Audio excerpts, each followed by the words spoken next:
Je suis très heureux de revenir vous parler ici à Banneux. L'idée d'une continuité est quelque chose qui paraît aller de soi, mais ça vaut la peine d'y réfléchir un instant parce que lorsque je regarde une photo de moi étant petit, je peux dire, en la désignant, ça, c'était moi. Et puis, je peux jouer avec un logiciel qui va me vieillir artificiellement, et je pourrais me dire, ah, c'est peut-être à ça que je ressemblerai.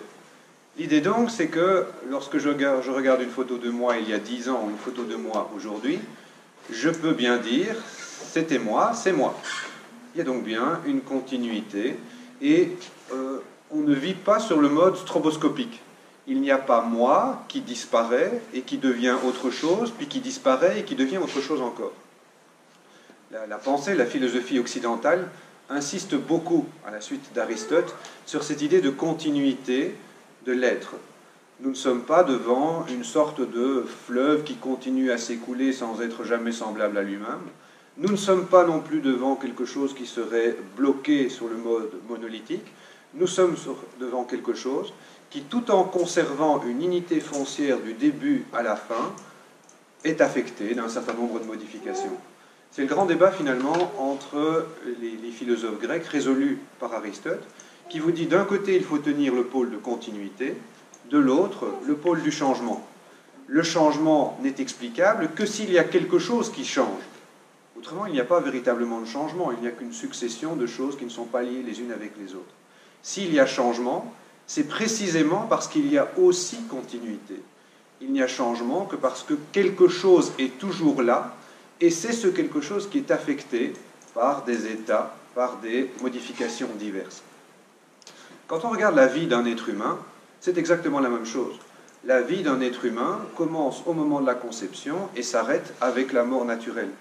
Il y a, de ce premier instant au dernier instant, une continuité que l'on ne peut pas venir briser. Tout simplement parce que vous ne pouvez pas dire à ce moment-là, il n'y a pas véritablement un humain, à ce moment-là, il y a un véritable humain, et puis il y a une sorte de sous-homme qui finalement devient éliminable. Au contraire, il faut dire que depuis le moment de la conception jusqu'au moment de la mort naturelle, on est devant un être pleinement humain. Beaucoup de gens vont dire aujourd'hui, oui, mais quand on a un fœtus, ce n'est qu'un humain potentiel.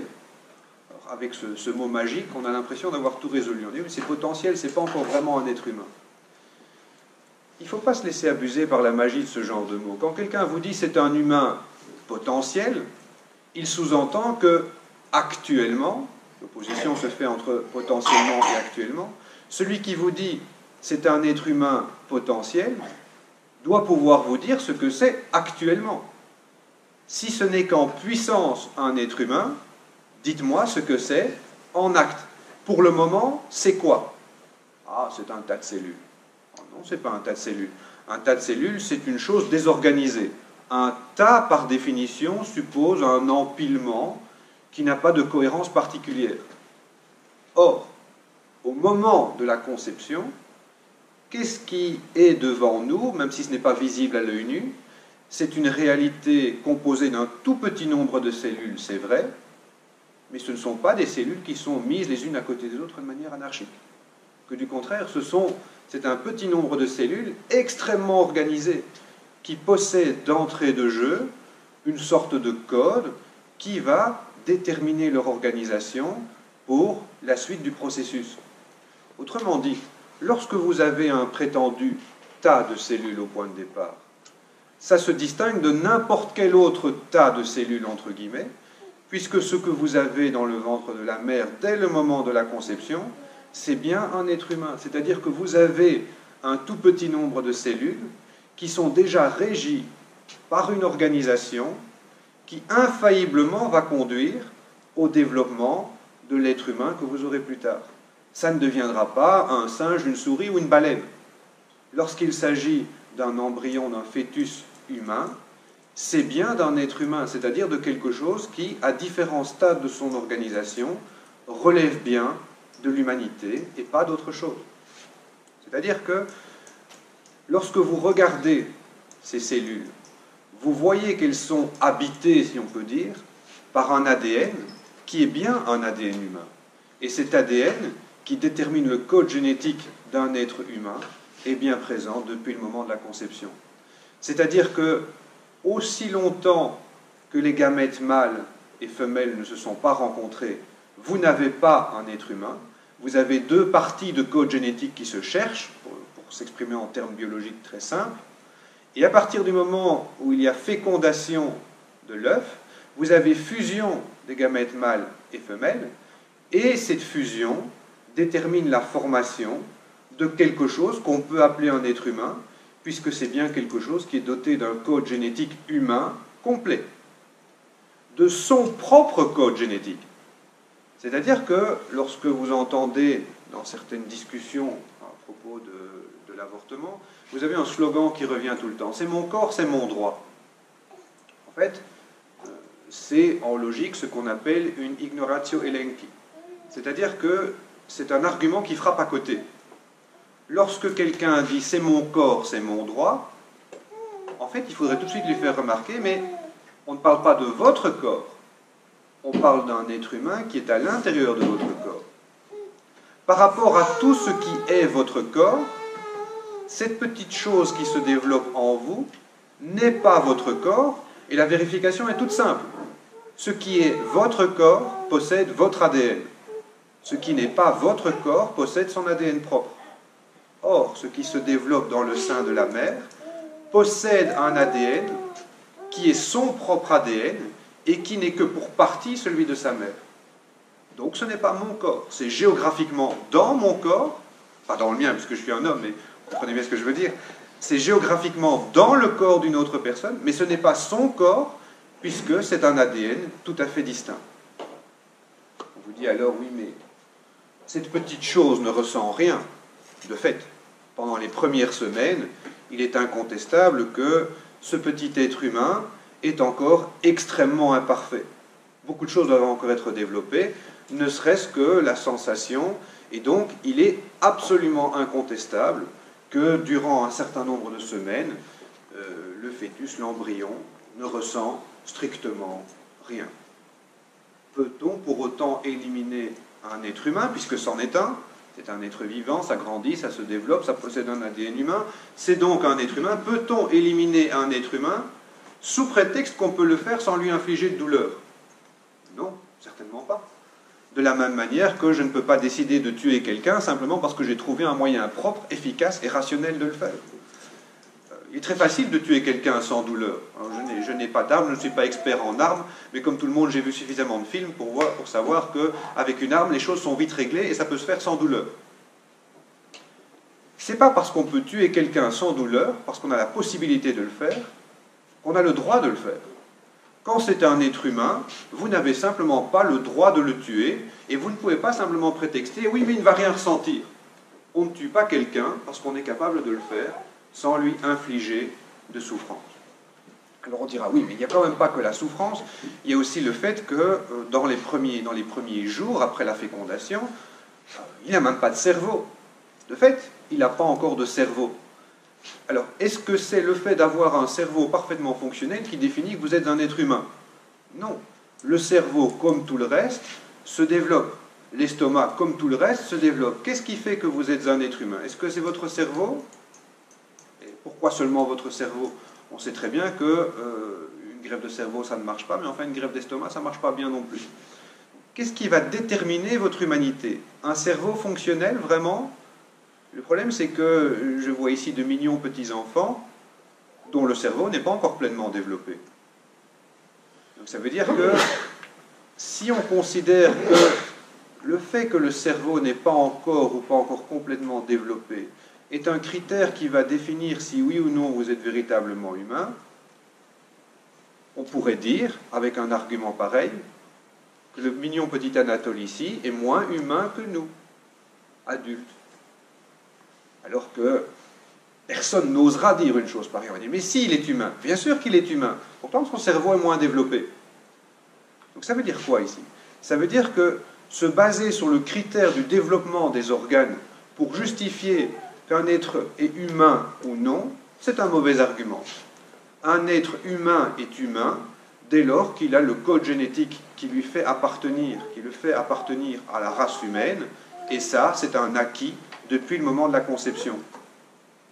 D'ailleurs, à 6 ou 8 ans, le cerveau n'est pas développé non plus. Il y a pas mal de choses qui doivent se faire. Et à mon âge, on est au milieu du chemin, comme dit Dante, eh bien, le cerveau commence à devenir de moins en moins fonctionnel. Ça veut dire que pour le moment, ça va encore. Dans 10 ans, ça ira un tout petit peu moins bien. Dans 20 ans, voilà. On est sur une pente légèrement descendante. On ne peut pas évaluer, on ne peut pas prétendre qu'un être humain est plus ou moins humain selon le stade de développement de son cerveau. Un être humain est tout aussi humain que n'importe quel autre être humain. C'est une évidence quand on le dit comme ça, mais c'est bien de le rappeler, parce que pas mal de gens qui vont parler en faveur de l'avortement vont le faire en prétextant les droits de l'homme. Si on veut se référer à cette pensée des droits de l'homme, la première chose à rappeler à ces partisans de l'avortement, c'est de dire que la philosophie des droits de l'homme nous dit au moins ceci, c'est qu'un homme est égal à n'importe quel autre homme. Donc, indépendamment de son âge, indépendamment de son sexe, de sa race, de tout ce que vous voulez, un être humain est tout aussi humain que n'importe quel autre être humain. Je suis aussi humain que la mignonne petite fille qui est là, qui est aussi humaine que le petit Anatole, qui est tout aussi humain que s'il y a parmi vous une femme enceinte, le petit bébé qui grandit dans son ventre. L'idée, c'est donc que, pour parler en termes aristotéliciens, la substance n'est pas susceptible de plus ou de moins. Il n'y a pas de surhomme, il n'y a pas de sous-homme. Il n'y a que des êtres humains. Évidemment, si des partisans de l'avortement veulent se lancer dans cette discussion et admettre l'existence de surhommes et de sous-hommes, ma foi, ils s'engagent dans une voie philosophique qui a été explorée au XXe siècle et qui a donné les catastrophes que l'on sait. Donc, c'est très simple. On est devant un processus qui commence avec la conception et qui ne connaît pas d'interruption, qui ne connaît pas de changement radical. Le changement le plus radical que connaît un être humain dans son existence, sur le plan strictement biologique, c'est un changement qui relève de la géographie, dans le ventre maternel, hors du ventre maternel. Effectivement, le passage de l'intérieur à l'extérieur suppose une adaptation à un milieu complètement différent. Mais il s'agit d'une adaptation à, si j'ose dire, un écosystème différent. L'être humain lui-même s'adapte entre le moment où il est dans le ventre et le moment où il est hors du ventre. Il s'adapte à un nouvel écosystème, mais il demeure fondamentalement lui-même. Votre bébé, la veille de la naissance, est bien le même que le bébé qui est entre vos bras le lendemain de la naissance. S'il était le même la veille de la naissance, l'avant-veille, c'était la même chose. Et le jour d'avant, encore. Vous pouvez reculer ainsi jusqu'au tout premier moment, qui est le moment de la conception. En biologie, contrairement à ce que vous prétendent certains, en biologie, et c'est une base de discussion avec tout le monde, il n'y a aucun doute sur cette question-là. La vie d'un être humain, le processus vital d'un être humain commence avec la conception. Et il ne faut jamais se laisser impressionner par ceux qui prétendent le contraire. Certains vont vous dire, oui, moi je suis médecin, je fais des avortements, il n'y a aucun problème. Ou je suis sage-femme, je sais ce que c'est. Non, il ne s'agit pas d'accumuler les diplômes. Il y a dans le monde anglophone cette expression que j'aime beaucoup, educated idiots. Vous avez des imbéciles diplômés. Un diplôme ne vous rend pas intelligent. La contrepartie du refus de l'avortement, c'est aussi un refus de l'euthanasie, du suicide assisté. Certains, parce que c'est là, on voit les statistiques le montrent, chaque année il y a de plus en plus d'euthanasie en Belgique. Est-ce que c'est parce qu'il y a de plus en plus de gens qui souffrent? Je ne pense pas, il y a toujours beaucoup de gens qui ont beaucoup souffert. Ce qui est dramatique, en revanche, avec l'euthanasie, c'est qu'on estime qu'il y a des vies humaines qui ne valent plus la peine d'être vécues, et donc on peut en terminer là, parce que de toute façon, cette vie ne mérite plus d'être vraiment qualifiée d'humaine. Les partisans de l'euthanasie vous rebattent les oreilles avec cette idée de dignité humaine. Et ils insistent sur le fait que tout le monde doit pouvoir vivre, et donc mourir, dans la dignité. Il faut essayer de réfléchir à ce qu'il y a derrière cet argument. Ce qu'il y a derrière cet argument, c'est que ces gens-là vous prétendent qu'arrive un moment où une vie humaine perd sa dignité et est donc éliminable. C'est donc, en miroir, la même question que celle de l'avortement. Pour l'avortement, on vous dit, c'est éventuellement un être humain, mais il n'est pas encore digne de vivre si j'ai décidé qu'il pouvait mourir. Avec l'euthanasie, c'est la question en miroir. C'est de dire que c'est encore une vie humaine, mais elle n'est plus vraiment digne d'être appelée humaine, et donc il vaut mieux y mettre un terme. Le grand risque ici, c'est qu'on baisse les bras. C'est de s'imaginer et de forcer en quelque sorte cette idée dans l'esprit des gens qu'arrive un moment dans leur existence où ils seront un poids et une source d'embarras pour les autres et qu'il ferait mieux de dégager la place pour ne pas ennuyer les gens. Il y a là quelque chose de profondément triste quand on y pense. C'est de se dire qu'on inculque aux gens l'idée qu'il ferait bien de dégager la place à partir du moment où ils sont une source d'embarras pour les autres. Or, et c'est une magnifique leçon d'humilité, on doit se rendre compte que pendant un certain nombre d'années de notre existence, que nous le voulions ou non, nous sommes une source d'embarras pour les autres. Il y a une espèce de fantasme d'autonomie absolue qui consiste à dire « moi, je ne dépendrai de personne, je suis maître de ma vie et de ma mort ». C'est très orgueilleux et c'est une manière de nier aussi la dimension sociale et sociable de l'être humain.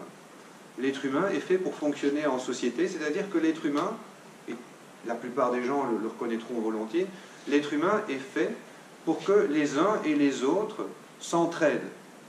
S'il y a entraide, c'est parce qu'on a besoin d'aide. On n'a pas forcément besoin du même type d'aide. Dans le cours de notre vie, on a besoin de l'aide de différentes personnes pour différentes choses, mais fondamentalement, un être humain doit avoir l'humilité de reconnaître qu'il a besoin des autres. Alors, on est au moins forcé de reconnaître que pendant nos premières années, on a été extrêmement dépendant des autres. On a dépendu des autres pendant nos premières années. Il est probable qu'on dépendra des autres pour nos dernières années aussi. Et dans l'entre-deux, eh bien, c'est à nous de rendre ce service.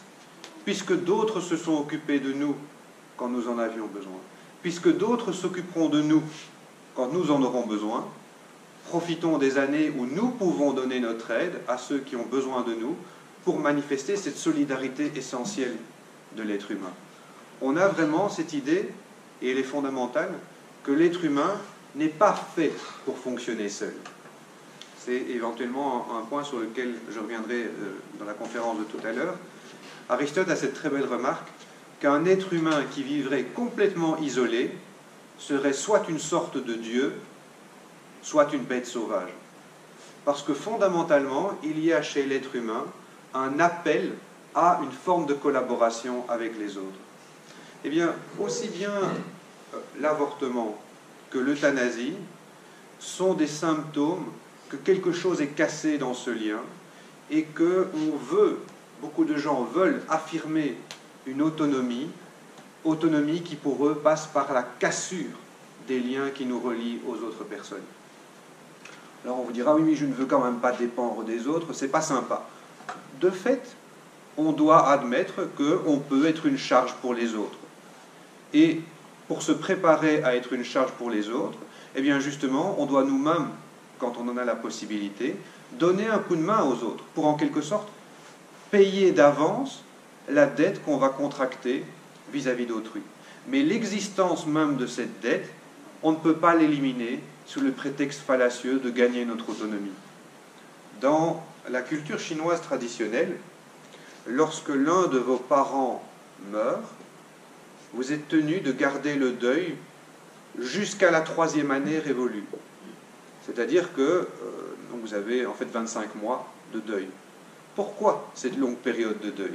Eh bien parce que c'est une manière de vous forcer à intégrer la dette que vous avez contractée vis-à-vis de vos parents, quand pendant vos 2 ou 3 premières années, ils ont dû s'occuper de vous pour absolument tout.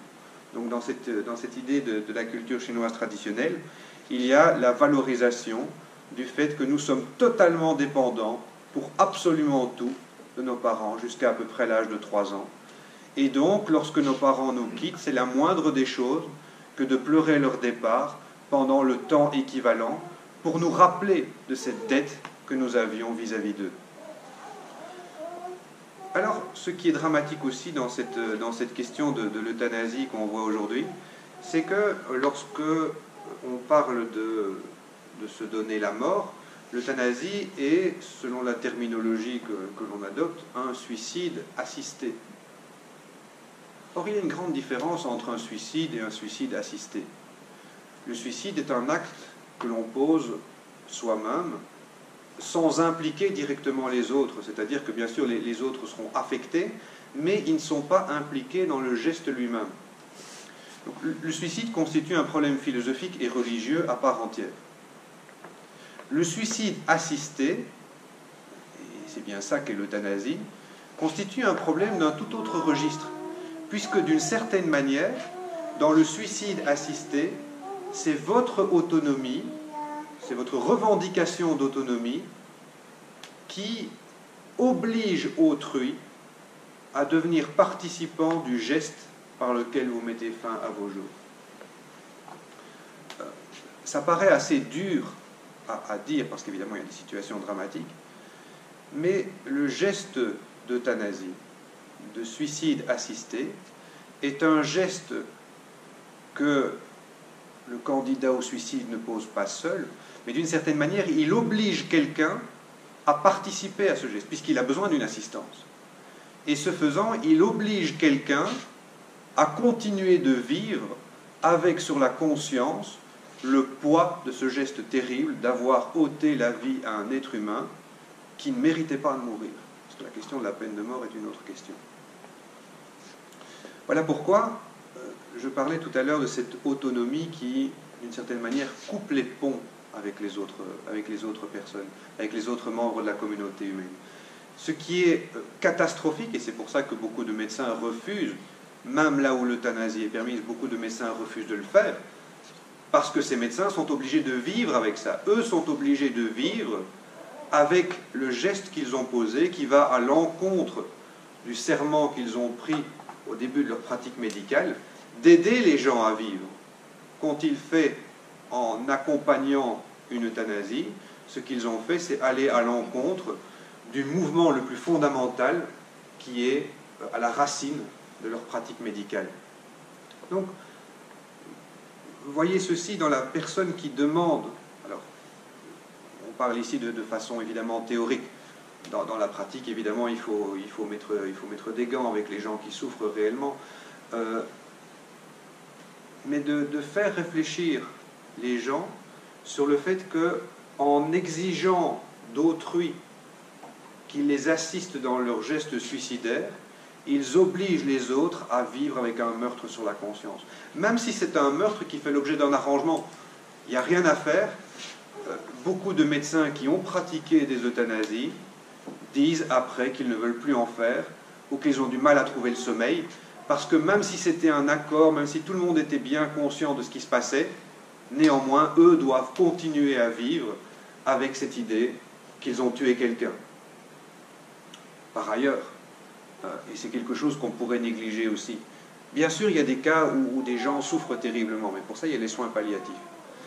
Mais je parle ici d'un nombre croissant de cas où les gens ne souffrent pas, mais prennent la décision d'en finir avec la vie pour ne pas avoir à souffrir, pour ne pas avoir à dépendre d'autrui.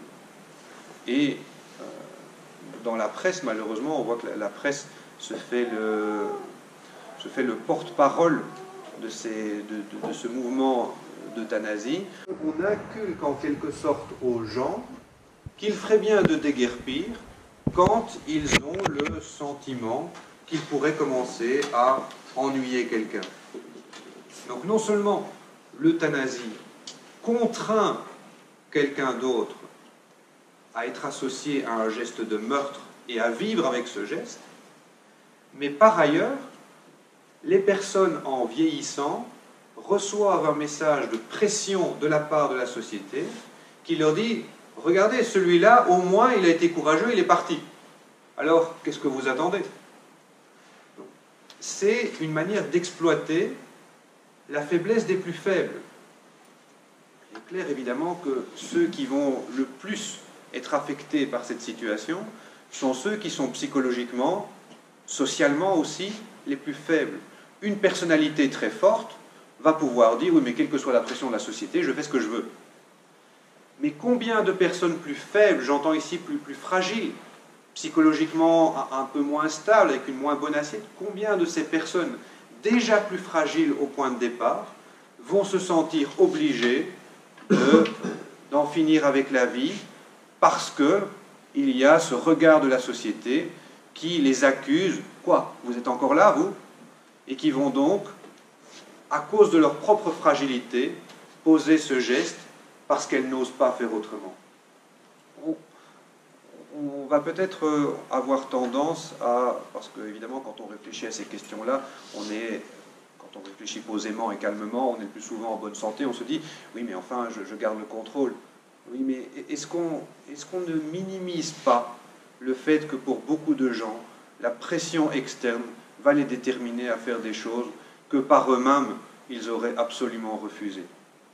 Je me souviens du cas d'une amie qui m'avait rapporté, ça m'avait beaucoup peiné.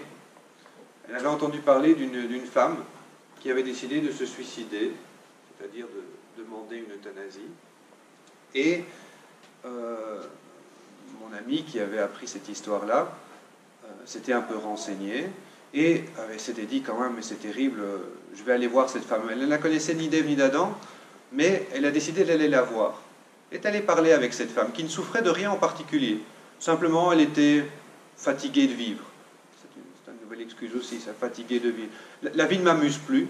Autrement dit, ma vie n'est plus aussi intéressante qu'avant. Ben oui, j'ai un peu mal à la hanche, je ne sais plus voyager comme avant, ma vie n'est plus amusante, donc elle n'a plus rien à m'offrir, et le regard de la société étant ce qu'il est, eh bien, ce serait peut-être mieux de partir, je me suis bien amusé, c'était très bien comme ça, et au moins, je n'embêterai personne.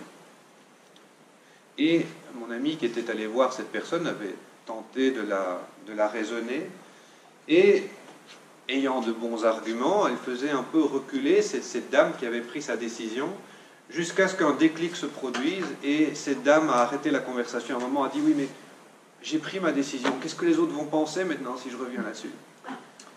Et donc, mon amie a été gentiment mise dehors, parce que cette pauvre femme ne voulait plus en parler, parce qu'elle sentait bien que la conversation la déstabilisait, elle ne voulait plus en parler, parce qu'elle avait finalement moins peur de mourir que de ressembler à une girouette dans l'opinion de ses amis, si elle se permettait de changer d'avis, alors qu'elle avait donné tant de bonnes raisons pour quitter la vie, je ne serai une charge pour personne, mes belles années sont derrière moi, etc. Pression sociale. Cette personne se mettait une terrifiante pression sur les épaules, et simplement parce qu'elle avait peur du regard que la société allait porter sur elle, elle a décidé de ne pas renoncer à son geste d'euthanasie. Autre chose encore à propos de cette euthanasie, c'est de voir que lorsque quelqu'un décide de quitter la vie, il y a, je reviens sur la question plus générale du suicide, lorsque quelqu'un veut quitter la vie, c'est essentiellement pour deux motifs différents. Vous avez un premier motif qui est le suicide qu'on va qualifier de philosophique. Décider, je suis maître de ma vie et de ma mort, c'est comme ça, je décide de me suicider. C'est un suicide que les philosophes antiques estimaient tout à fait louable. En tant que chrétien, nous ne pouvons pas l'accepter. La seule chose que je voudrais dire à ce sujet-ci, c'est que ce suicide philosophique, quelle proportion des candidats à l'euthanasie concerne-t-il? Combien de gens vont faire ce choix très librement pour des raisons philosophiques? Combien, au contraire, vont plutôt faire le choix de quitter la vie parce qu'ils se sentent seuls, parce qu'ils se sentent tristes, parce qu'ils sont abandonnés? Ce n'est pas un choix, ce n'est même pas un choix positif de partir en disant « voilà, c'était amusant, j'ai joué mon jeu sur la scène, je m'en vais ». La quasi-totalité des gens décident de recourir à ce qui va à l'encontre de l'instinct le plus naturel du vivant. La plupart des gens qui demandent à être euthanasiés le feront très vraisemblablement parce qu'ils sentent qu'ils n'ont plus la place, qu'ils n'ont plus leur place dans ce monde, que la société ne veut plus d'eux, qu'ils sont devenus un poids inutile. Ce que je veux dire ici, c'est que cette question de l'euthanasie, dans la plupart des cas, révèle quelque chose de profondément cassé dans les relations humaines. Si quelqu'un en arrive au point de dire qu'il ferait mieux de ne pas être là, que la société se porterait mieux s'il n'était plus une sorte de bagage encombrant qui traîne dans le chemin, il y a là quelque chose de malade dans la société qui permet cela. Il y a là quelque chose de cassé dans les relations entre êtres humains. Il faudrait pouvoir dire, et de nouveau ça demande une grande humilité, il faudrait pouvoir dire, oui, effectivement, durant mes dernières années, je suis à la charge des autres. Et je suis désolé de leur être une charge, parce que c'est pas marrant. Et j'aimerais bien ne pas leur être une charge. Mais je ne peux pas faire autrement, et donc, humblement, je compte sur la solidarité des autres. Je me sens seul, ne me laissez pas seul. Je me sens triste, faites quelque chose pour moi. C'est dans la société elle-même qu'il y a quelque chose à réparer en profondeur. Et c'est pourquoi cette question ici qu'on a abordée brièvement maintenant, sur la continuité de la vie humaine, on peut l'aborder sur le plan strictement biologique. Et c'est vite réglé, au fond. Quand l'ADN est complet, c'est un être humain, vous n'êtes pas plus humain qu'un autre être humain. Les choses sont extrêmement vite réglées. Le véritable problème ne se situe pas sur le plan de la biologie, où tout est parfaitement clair. Le vrai problème ne se situe pas non plus sur le plan de la théorie philosophique. On ne tue pas un être humain qui n'a rien fait pour mériter d'être mis à mort. Et lorsque le candidat à l'euthanasie veut mourir, demandez-lui ce qu'il a fait de mal pour mourir. Parce qu'au fond, le seul être humain que l'on peut envisager raisonnablement de mettre à mort, c'est celui qui est un dangereux criminel, celui qui présente un danger pour la vie d'autrui, parce que la société est en droit de se défendre. Demandez à quelqu'un pourquoi il veut mettre à mort un innocent. Il dit, mais je ne veux pas mettre à mort un innocent. Donc vous ne pouvez pas commettre un avortement parce que c'est un innocent qui meurt. Et vous ne pouvez pas tuer quelqu'un qui n'a rien fait. Et si ce quelqu'un est vous, cela ne change rien. Vous ne pouvez pas vous tuer si vous êtes un innocent, puisqu'on ne tue pas les innocents. Donc, votre vie non plus ne mérite pas d'être éliminée. Vous ne pouvez pas être votre propre assassin si vous n'avez rien fait qui mérite la mort. On ne tue pas un être innocent. Sur le plan des principes, sur le plan philosophique, tout ça est finalement extrêmement simple, extrêmement clair. Ce qui embrouille en quelque sorte les cartes, et c'est ce qui va me permettre de terminer ici pour pouvoir faire la jonction tout à l'heure avec l'autre exposé, c'est de dire que le véritable problème se situe dans une société qui est à ce point corrompue, c'est-à-dire où le lien social c'est à ce point corrompu qu'on en vient à voir des êtres humains comme des poids inutiles et éliminables. Ça, c'est le véritable problème. C'est le symptôme d'une société malade qui est incapable de voir qu'un être humain, même quand il a besoin d'assistance, ne cesse pas d'être humain pour autant.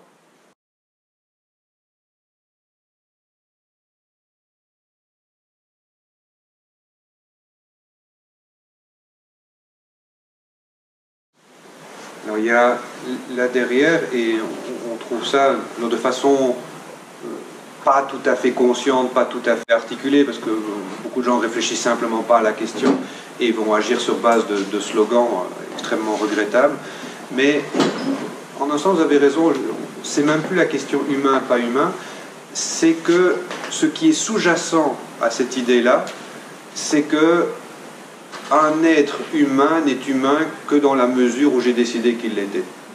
Et donc ça veut dire que, puisque c'est mon bébé, c'est moi qui décide si c'est un être humain ou pas. Et donc on est dans une perspective de pur nominalisme. Les choses ne sont que ce que j'ai décidé qu'elles étaient.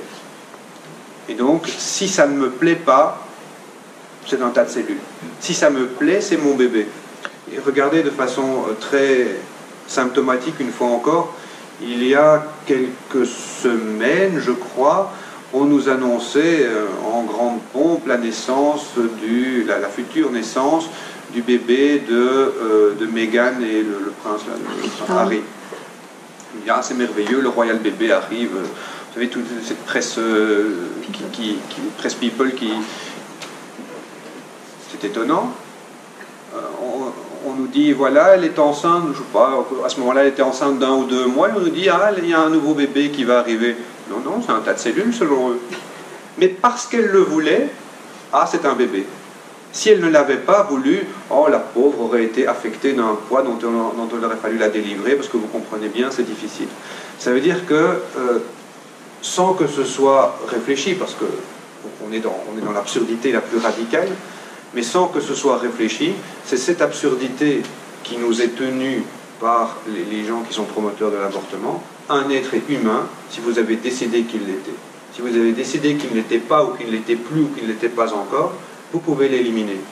Et on sait très bien, pour revenir à cet exemple-là, parce qu'on est vraiment dans un cas similaire, que devait-on faire dans les camps de concentration pour la formation des matons?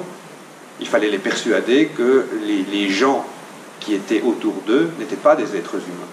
Parce que psychologiquement, c'est trop difficile, même pour un soudard de dernière classe, c'est trop difficile de passer son temps à brutaliser des êtres humains tout au long de la journée. En revanche, ça devient beaucoup plus facile si vous parvenez à le persuader qu'au fond, ce ne sont pas vraiment des êtres humains. Sinon, c'est invivable.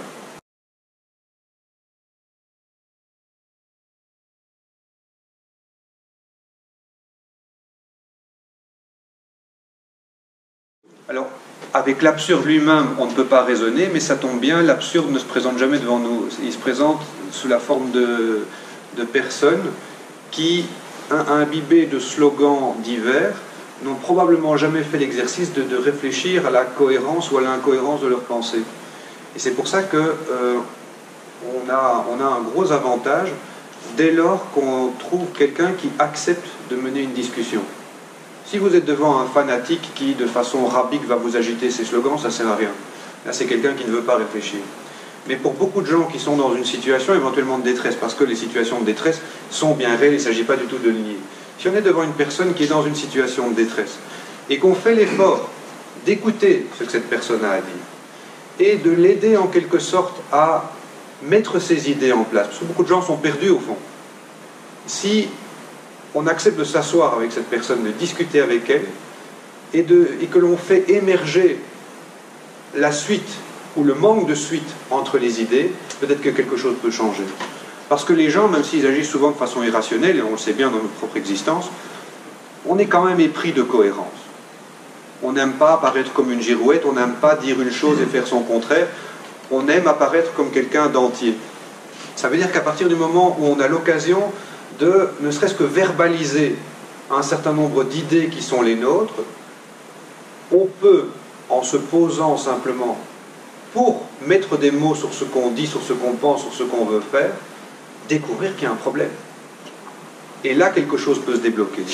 Et c'est pour ça que ça ne fonctionne qu'avec quelqu'un qui accepte de s'asseoir et de discuter honnêtement.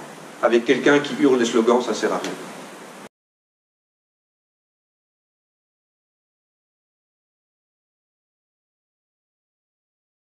Il y a deux choses. Il y a d'abord, vous serez comme des dieux. Depuis la Genèse, on sait que c'est le moteur de tout ce qui nous détraque. Mais il y a aussi le fait, à côté de vous serez comme des dieux, il y a une idéologie qui est de plus en plus répandue, une idéologie qui est dans l'air du temps depuis les années 60-70. C'est on est trop nombreux sur Terre. Et donc, s'il y en a quelques-uns de moins, tant mieux. Et donc, la contraception, ça va limiter les naissances. Si ça a échoué, il y a l'avortement, il y a l'euthanasie pour les vieux. Donc, ça permet de limiter la population. Et de plus en plus, on a un discours de régulation de population en vue d'une diminution drastique qui était plus ou moins en coulisses il y a encore 50-60 ans et qui maintenant a pignon sur rue. Oui, vous êtes trop nombreux. Simplement pour le côté anecdotique, je me souviens, mes parents aimaient beaucoup la série de films James Bond. Donc quand j'étais petit, j'en ai regardé un certain nombre, et je me souviens d'un qui était, je crois que c'était Moonraker. Il y avait un méchant qui avait décidé d'avoir un satellite pour envoyer des spores sur Terre et tuer toute la population humaine pour qu'il n'y ait plus que quelques êtres humains, et comme ça il y aurait une harmonie et tout. Donc, quand le film est sorti, j'imagine que c'était vraiment, ça c'est vraiment un super méchant, quelqu'un qui veut éliminer comme ça la race humaine. Et donc, d'entrée de jeu, il apparaissait comme vraiment le méchant fanatique, dangereux, complètement déshumanisé. Aujourd'hui, vous avez des gens qui vous disent ça dans des conférences, vous dites « Ah oui, on est trop nombreux, il faudrait en euthanasier quelques-uns, il faudrait que les Africains se reproduisent moins. » Ils vous disent ça comme ça. Donc ce qui était quasiment de la science-fiction il y a 30, 40 ans, où on apparaissait comme un super méchant quand on faisait ça, aujourd'hui, vous le dites dans une conférence, on vous applaudit et vous recevez 50 000 € à la fin. C'est délirant.